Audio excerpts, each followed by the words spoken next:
Hi everyone and welcome to another Modern video. My name is Nathan. As always, thank you for watching, thank you for commenting, and if you haven't yet, please consider subscribing. I would greatly appreciate the support.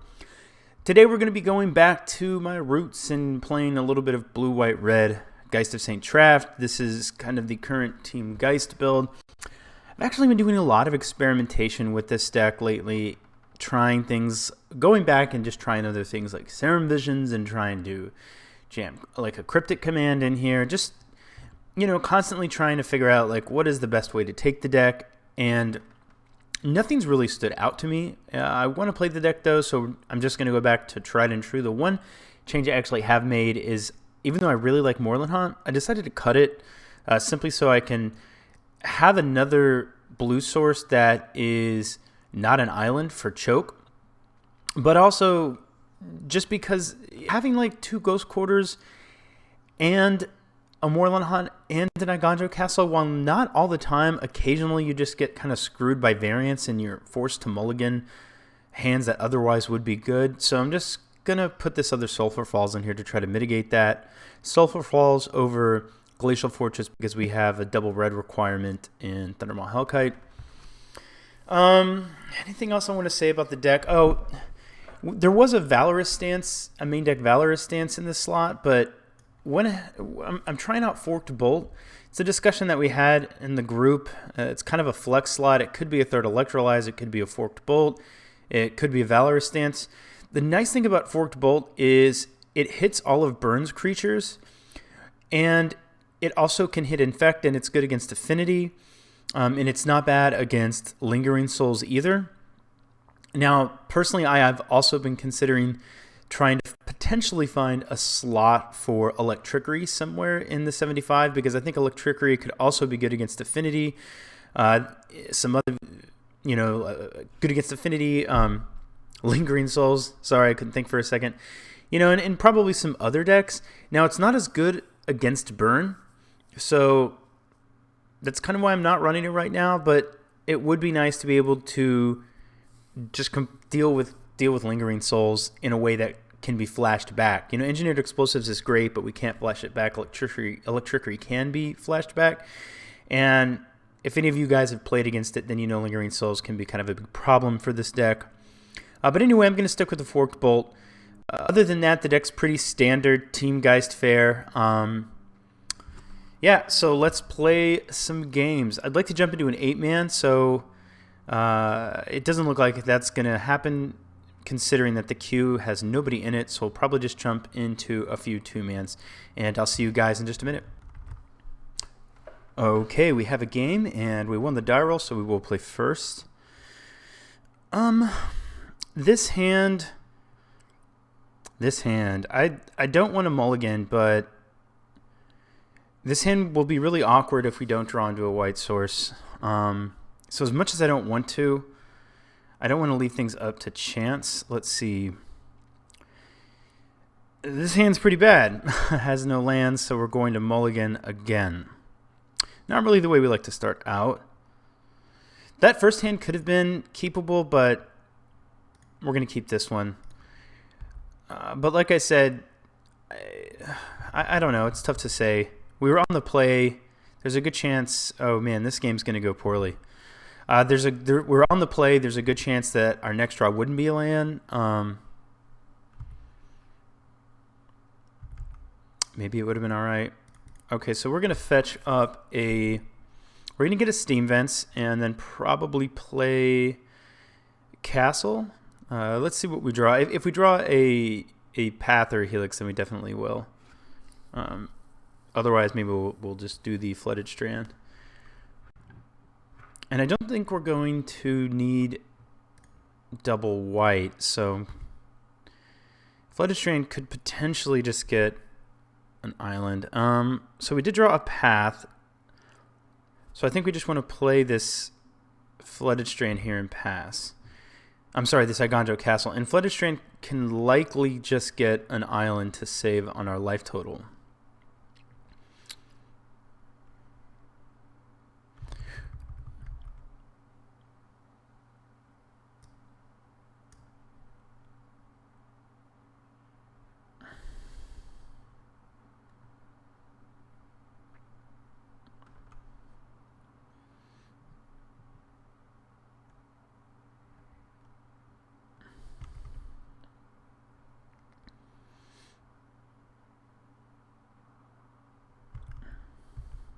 I don't really want to path the Memnite, but I have a Snapcaster Mage so that I can buy back Path to Exile next turn. So I think I'm okay with that.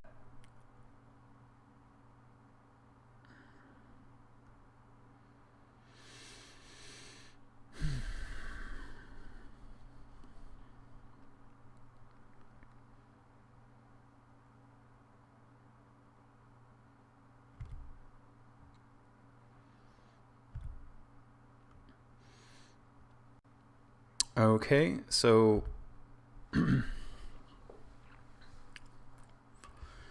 we will play our land and pass.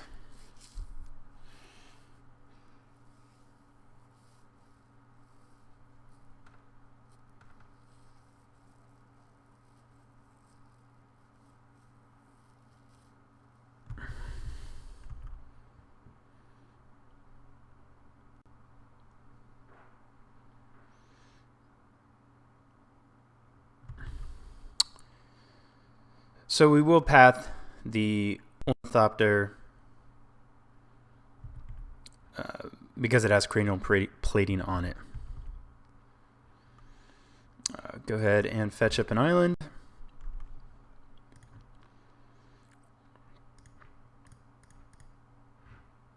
Get back our Path to Exile.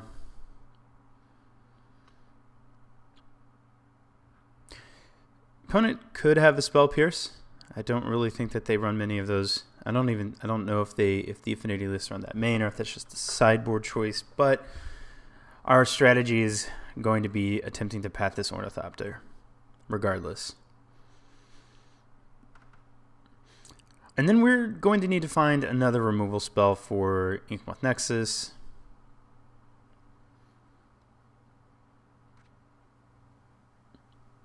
If we had decided not to path the Memnite earlier, I believe it was a Memnite. Yeah. Then we would be at 15, and we'd just be pathing it now, and then still having to path this Ornithopter. Like, I don't know if there was any real benefit in us like trying to hold out, save these paths for say like the Moths. You know, if he wants to blast my guy instead of my face, I'm kind of okay with that. I'd rather would have gotten an attack in with a Snapcaster Mage, but Restoration Angel is great. We'll pass. Arid Mesa will probably just get a red source. And we will block whatever he attacks with, even if it means that this gets a bunch of infect counters on it.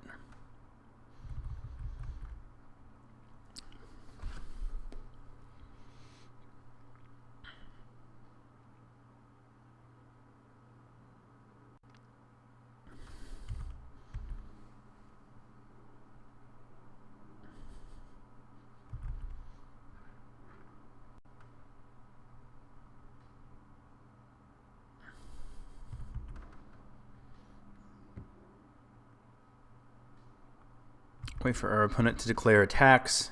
Then while we are still at the declare attackers, or the attacks phase, we'll fetch,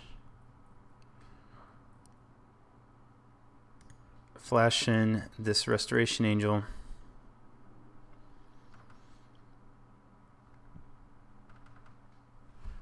and then block Inkmoth Nexus, trading here. There's one more threat that our opponent has. Looks like we'll be able to kill it. Pretty close to getting Batterskull online. If we can get an attack in with Batterskull, then this game's probably going to start getting out of reach for our opponent. Fortunately, we do have this bolt, so if he animates the Inkmoth Nexus, puts Ghost Fireblade on it, it'll be a 3/3. It'll be bigger with the plating, but it'll still have 3 toughness, and we'll be able to kill it.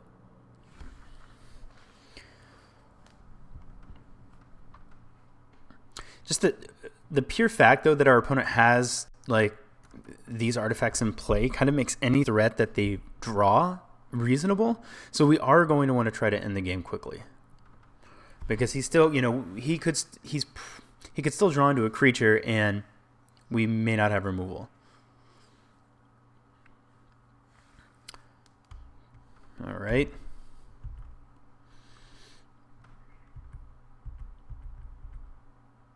Opponent either accidentally skipped through or for whatever reason decided not to do anything. We'll definitely prioritize killing Inkmoth Nexus over Blinkmoth Nexus. And we drew another piece of removal, which is fantastic. Still need a way to actually kill our opponent.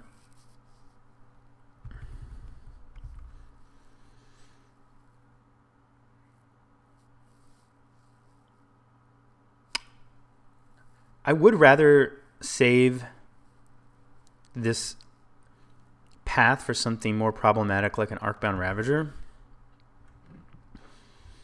So that'll be the plan. I'm going to let him spend all of his mana to equip everything.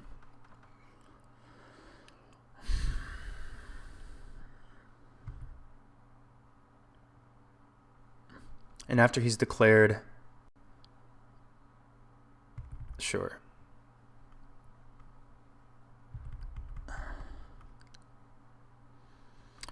I will go ahead and bolt.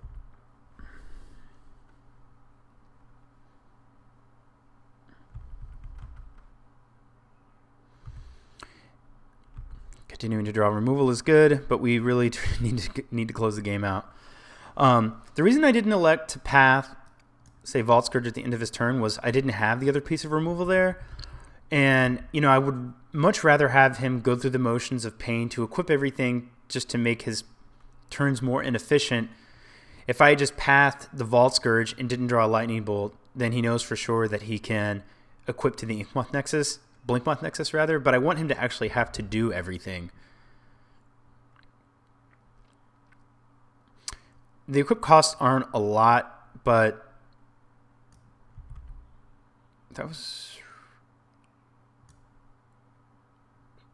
The equip, I thought he overpaid for that equip, which seems strange. The equip, oh, because Vault Scourge is an artifact but not colorless, I see. Anyway, yeah, the equip costs aren't a lot, but still, like, you know, he's having to tap out all of this mana. He doesn't have any other cards in hand, but still, just letting him go through the motions is preferable.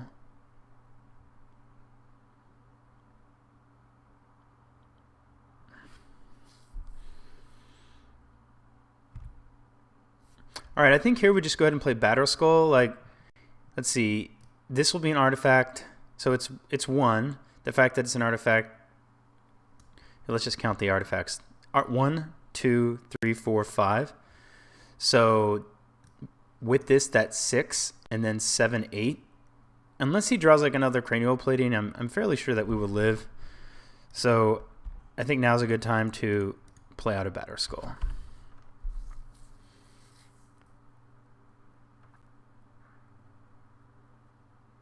And then we just have to live through the next attack. We have a removal for whatever he attacks with the following turn.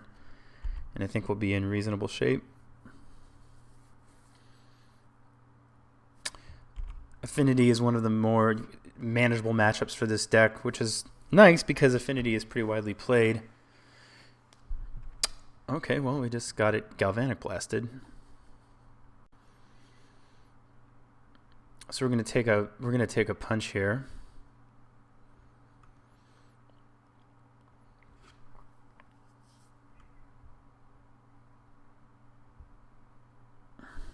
One, 2, 3, 4, 5. This would be 8. Yeah.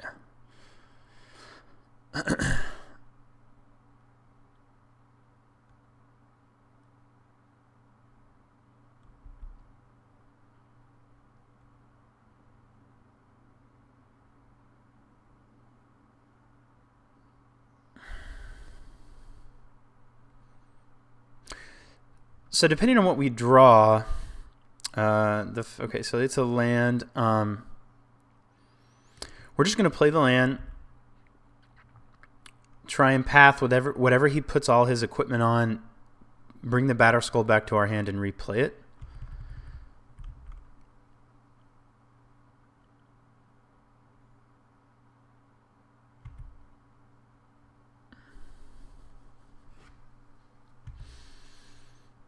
Another Ghostfire Blade.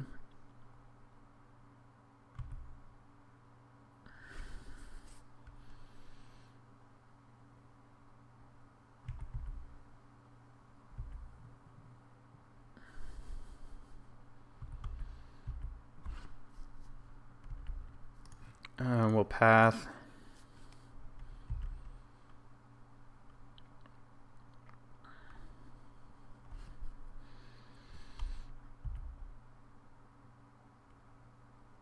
Go ahead and return Batterskull. And maybe we will get lucky and draw another piece of removal. We didn't, but Ghost Quarter's still good. Go ahead and play this out. I don't think it really matters.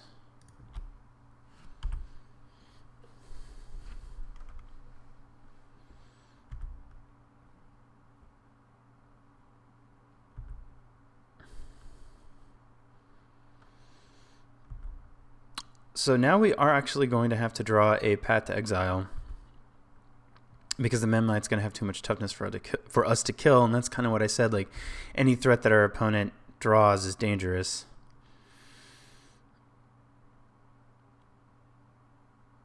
Snapcaster Mage will absolutely get the job done. Let's see. I think we just want to path and attack, I think. I don't think that there's any sense in waiting. Yeah.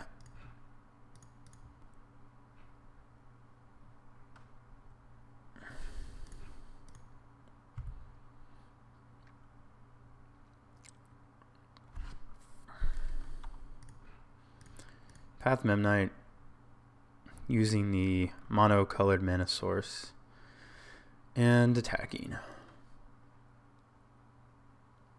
Path to Exile is really good when you only have one basic island.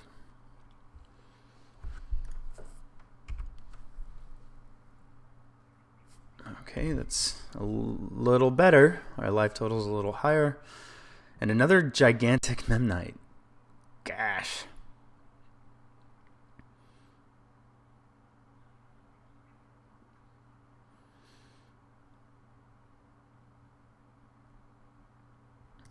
Well, Memnite doesn't fly.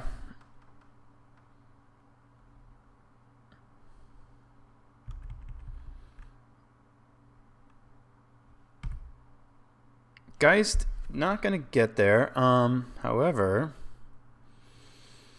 I think we play Geist and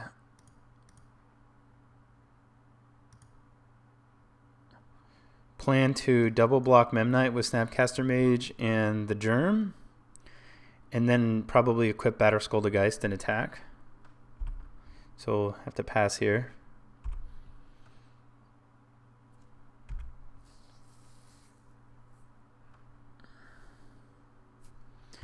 Alright, so opponent drew another creature. Not really that surprising.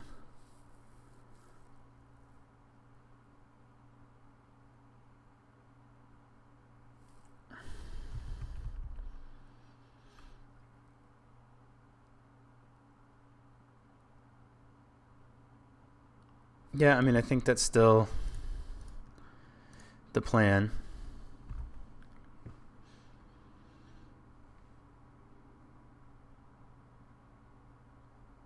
And hopefully we'll draw a removal spell for the Ornithopter.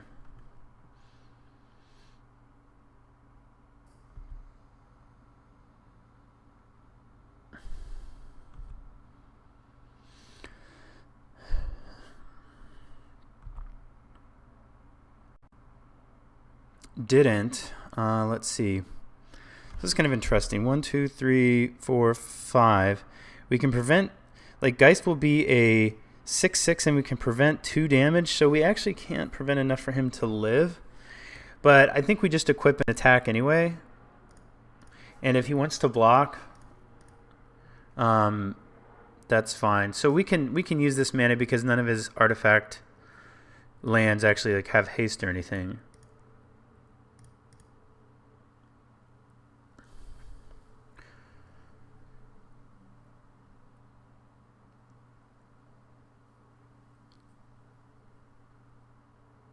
Yeah, so Geist will be a 6/6. We could prevent, like, if the Ornithopter was 7 toughness, then we could actually use Eiganjo Castle to keep him from dying, but we won't be able to do that. I think we attack anyway.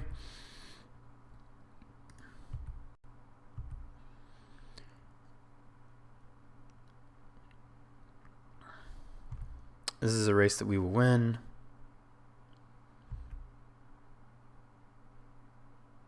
Opponent's kind of forced to block, probably doesn't want to. We're going to gain some life. And we will play this untapped. That way we can return Batter Skull to our hand at the end of our opponent's turn and then redeploy it. All right, nice that our opponent didn't draw a creature. Go ahead and return Batter Skull.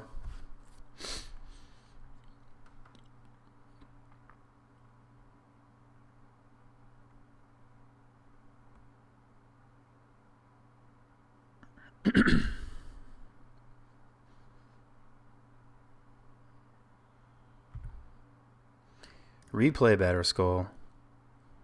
We can use this mana. And we'll... Reman's really bad against Affinity because everything they have is so cheap, but we can at least cantrip off anything he plays. And he, like, it's kind of dumb, but it's better than... Sweet. We could have kept white up unless in case we drew something, but I'm fine to just... We have so much mana, it doesn't really matter all that much.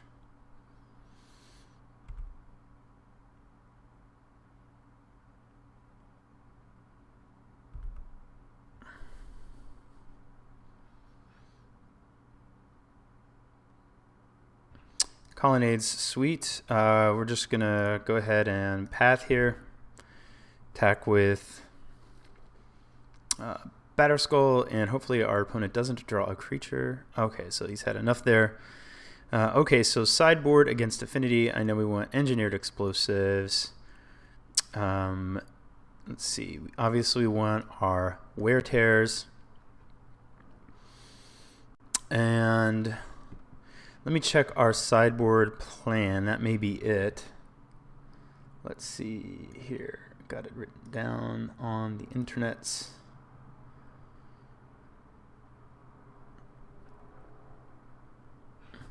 Looks like talking about bringing in Sower. I guess that's fine. He can take a guy and he flies.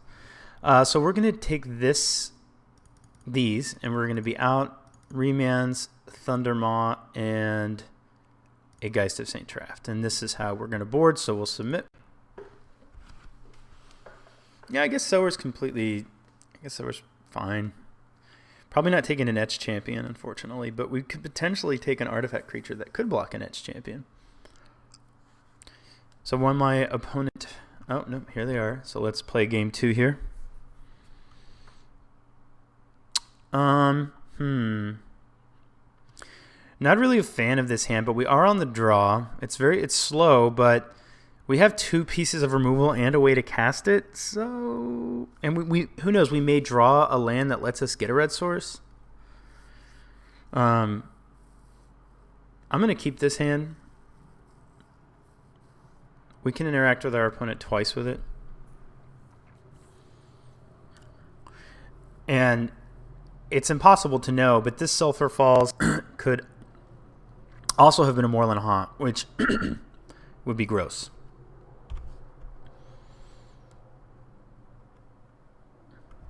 Now, if our opponent skips through their first main phase, that would be sweet. Okay. Depending upon how fast our opponent's start here is, this hand might be serviceable. Really wasn't that bad. Let's see. We have a click, so I want to get double blue. I'm just going to play this Arid Mesa. Like, I could have played the Sulphur Falls, but if I really feel like it's necessary, I can get a Sacred Foundry or a Mountain. I was going to say, but I really doubt our opponent's going to be attacking with a Inkmoth Nexus this turn. Okay, so Torpor Orb is mildly annoying. Is what it is. Not going to complain about a slow start from our opponent. And yeah, we're going to get a... We know we're going to need double blue. Having more red might be nice, but definitely going to get this Hollowed Fountain since we have a blue, double blue requirement in our hand as we speak. And this will help with whatever else. So we'll just play Sulphur Falls and then pass here. Want to use this Ghost Quarter on that Inkmoth Nexus. So that's where we will be prioritizing that. All right, we want to find a Wear Tear.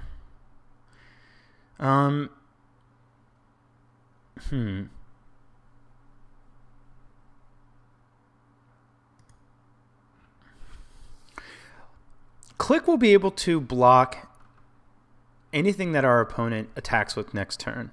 And in the event he has like an Etched Champion in his hand that he's kind of, he kept this slow hand, so maybe he kept it because he had like Torpor Orb and Etched Champion and Cranioplating, and he plans to just sort of go this slower but uninteractable route.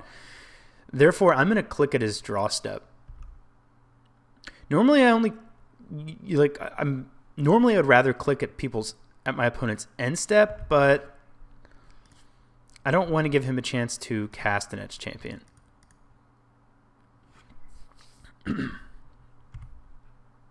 Oh, wait, Torpor Orb. Duh, so dumb. I was thinking like how Torpor Orb interacts with Snapcaster Mage, but it also interacts with Vendilion Click. That's fine. We can block. But I'm kind of curious to see if he plays an Etched Champion here. I mean, this is a fine use for Vendilion Click in my opinion.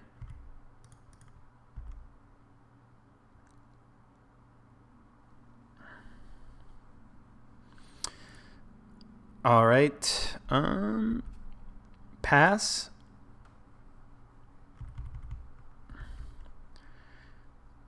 I'm definitely saving Ghost Quarter for a land.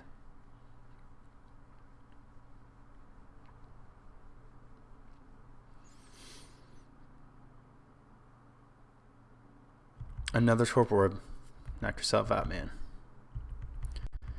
All right, so I'm going to go ahead and get... We see I have double blue. We don't necessarily need double red. I want to preserve our life total. I'm just going to get a Plains. I'm going to play out our Restoration Angel and begin getting aggressive. Play this land. Attack. Since these Snapcaster Mages aren't actually... let's see, what is this? Okay.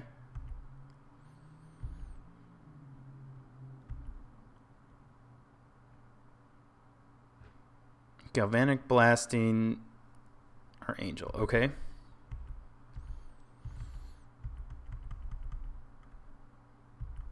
I'm going to play out our Snapcaster Mages.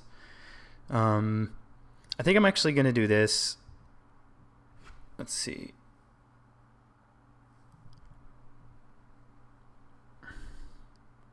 I'm going to get a red source here, and I'm going to go snap,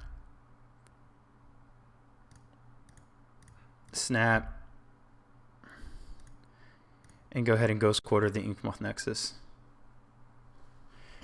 Then untap and put our opponent at 13.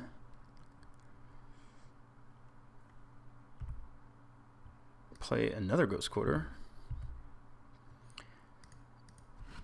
Attack and pass the turn. Actually, maybe it makes sense to just Ghost Quarter this now because our opponent's not going to be able to get another basic. So I'm going to do that.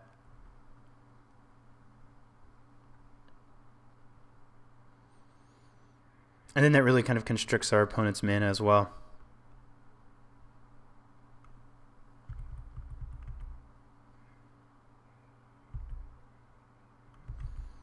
Thoughtcast is a good card.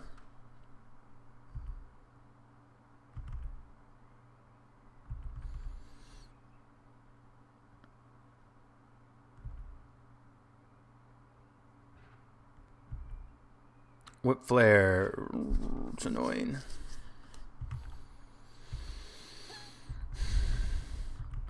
Okay, so I think we're back on the control plan because we have to be. We'll go ahead and use a Helix here.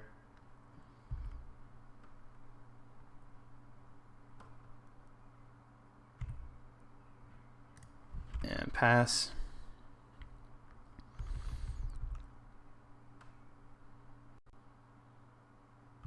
Ravager's annoying. Let's see.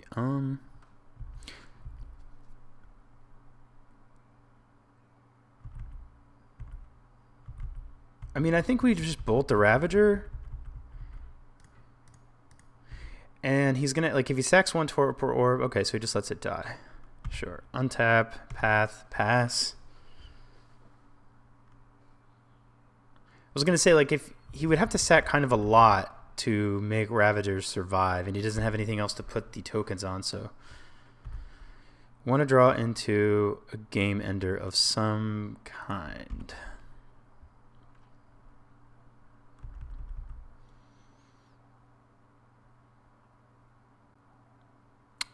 He is bad news.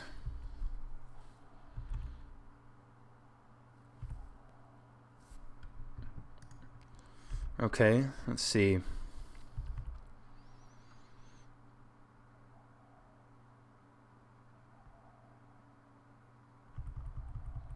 going to put our opponent at 10 and then attack him with a colonnade down to 6.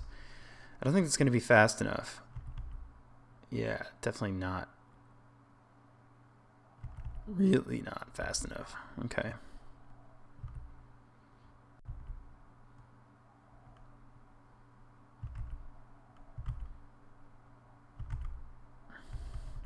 All right, these bolts aren't going to do anything anymore. I'm going to go ahead and fire one at the face.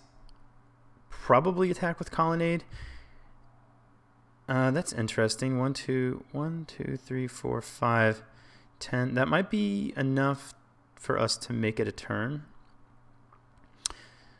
He can animate this. Let's see, 10, 11 with an animated Blinkmoth Nexus. It's 11, 12, 13. So, we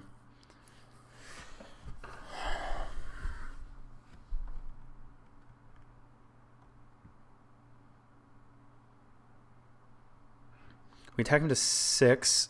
Lightning Helix would put him at 3. So I think we're going to do this. 2, 3, 4, 5. Because this is like our best bet for winning, and then we're going to have to see what our opponent does.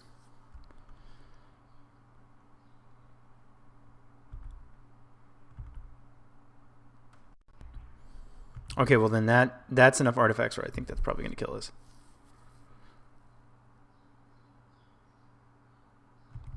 Yeah, we're just dead. And our opponent can still animate Blinkmoth. So let's see.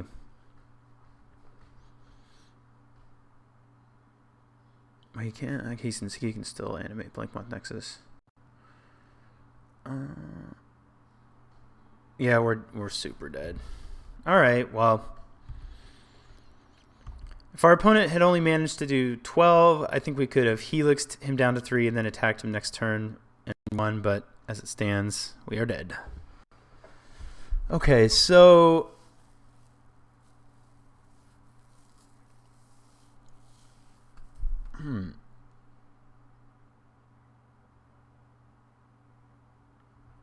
you know, I almost wonder if I just want, like, do I want to negate over a sower?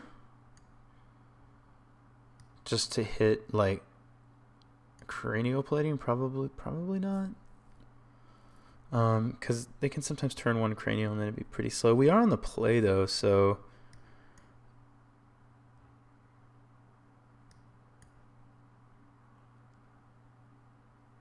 I think I kind of want to try that. If our opponent has a turn 1 plating, that sucks. But if we have this in our opener and he doesn't have a turn 1 plating, he has a turn 2 plating, then we could potentially negate it, and that would be pretty good. But drawing this against his creatures is actually pretty bad. So I don't know. We'll stick with what we have documented. We'll submit.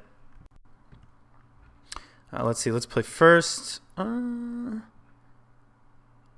I'm going to keep this. I think with Arid Mesa, I will get a Steam Vents. Yeah, that should be fine. Hopefully Forked Bolt does some work. So we can actually Steam Vents, Forked Bolt, hopefully Forked Bolt 2 things, and then have Path up as well.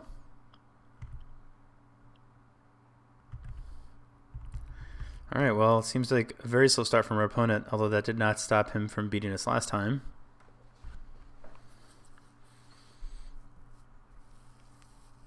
Get the Steam Vents, pass, untap. Don't need this yet. I'll play this and pass.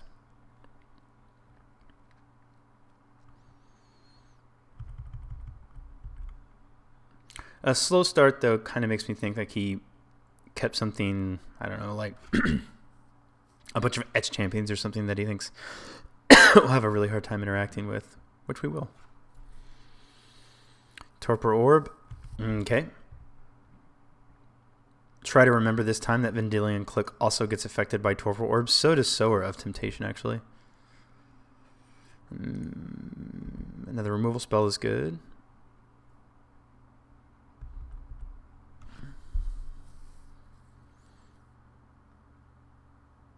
Etch Champion, be sad. Yeah, that's the life that we're living.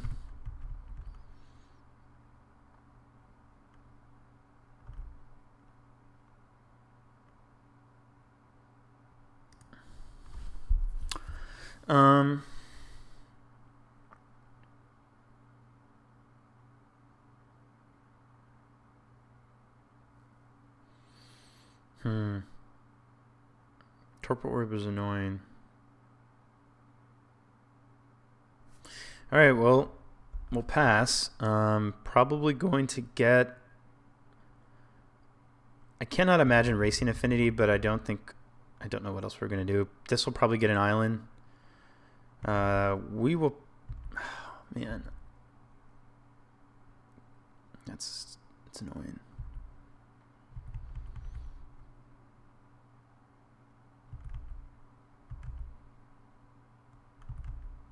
All right, I'm going to Path Ravager, but I didn't want to Path Ravager before combat because I didn't want him to have to get to put a token on it. A Shrapnel Blast? Oh, he's just sacrificing an Opal for a Ravager. 1, 2...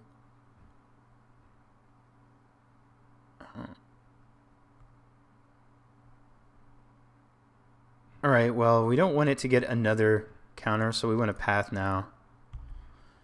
So that way this Mox Opal counter goes nowhere.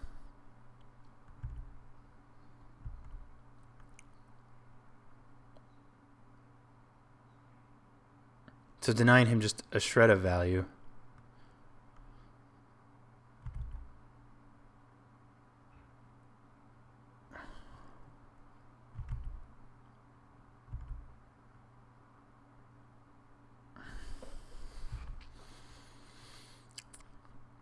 Even if we blow up, like even if we could blow up Torpor Orb, he's still going to have Metalcraft. So we really don't have a choice except to try and race at this point, which does not seem very likely, but that's what we got.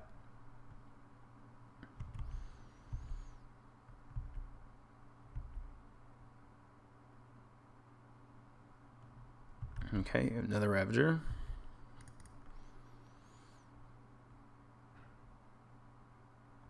I'm going to get an island.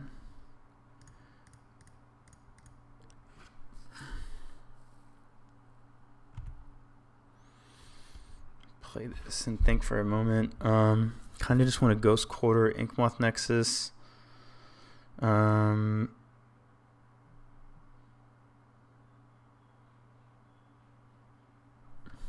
I Forked Bolt Ravager now, and he wants to sack...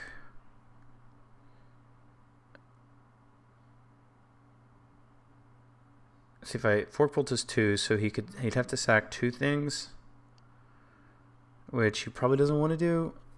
And then if he does, we can just still Helix it. Let's try that. I mean, not that I want to spend 2 cards on it, but this Forked Bolt is not killing that Ink Moth. Well, we have the Ghost Quarter. Yeah, I'm going to try this, see what our opponent does. He may just put a counter on Ed's Champion. Like, if I can make this, like, if I can somehow save the Helix to go to the face,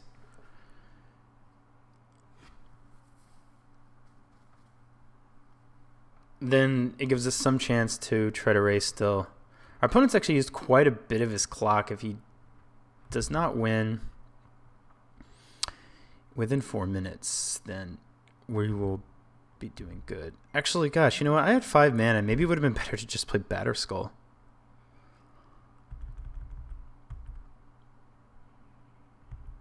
Kind of all like discombobulated by this Etched Champion. Man, this guy just has all the Ravagers.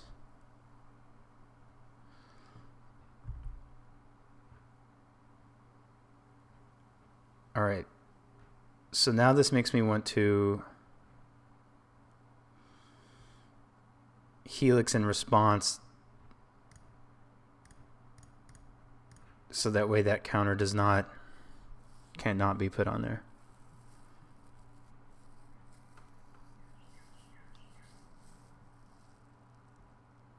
All right.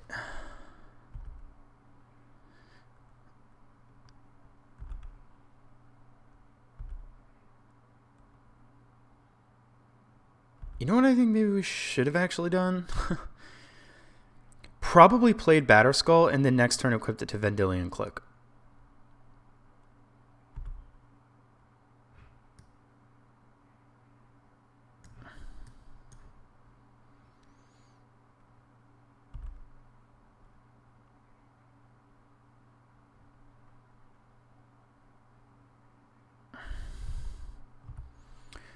Yeah, that was definitely the right play.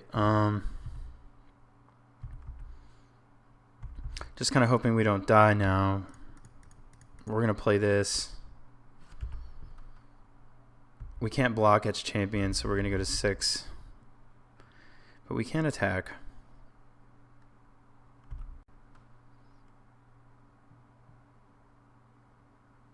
Okay, so opponent elected not to attack.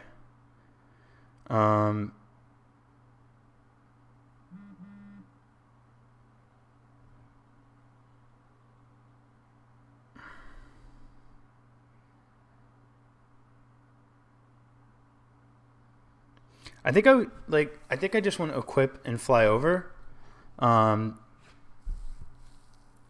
He can block with Inkmoth Nexus, but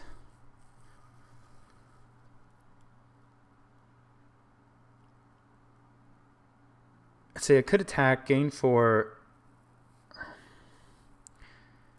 I want this to live, and I want this to die.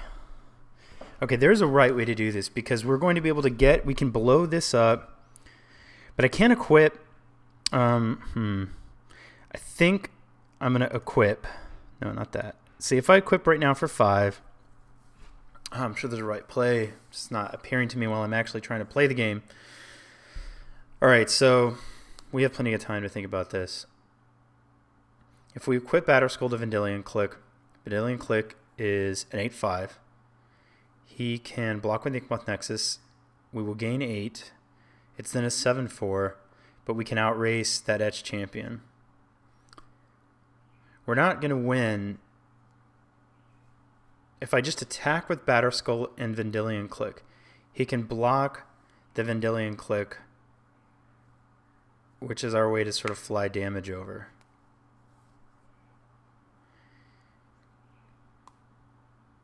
We could also just, and maybe this is better, and maybe, like,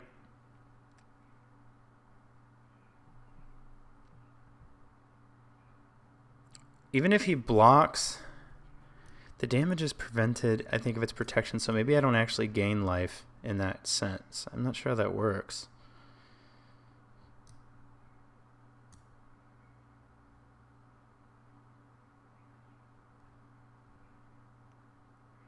I think I just want to equip an attack.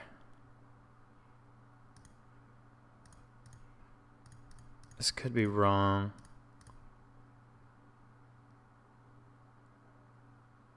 But that really gets me ahead in the race. And if he blocks, then his Inkmoth Nexus dies, and it's kind of annoying, but we're still going to be able to attack in the air for 7. I'm sorry, for 6.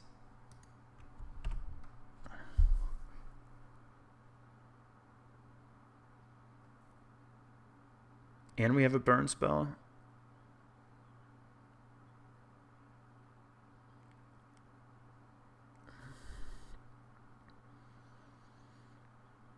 Okay, so he just decided not to block. So we effectively have our opponent at 4, and we're effectively at 21.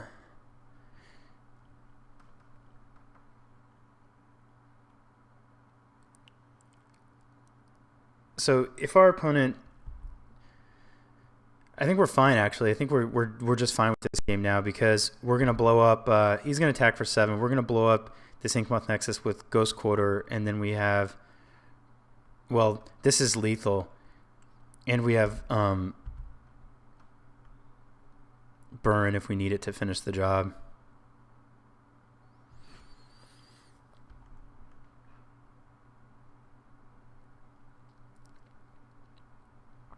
If you guys have watched this far, I'm really curious to hear that little line with the Battle Skull click and the play we just had. What you think the best play was? So I think we just blow that up and attack.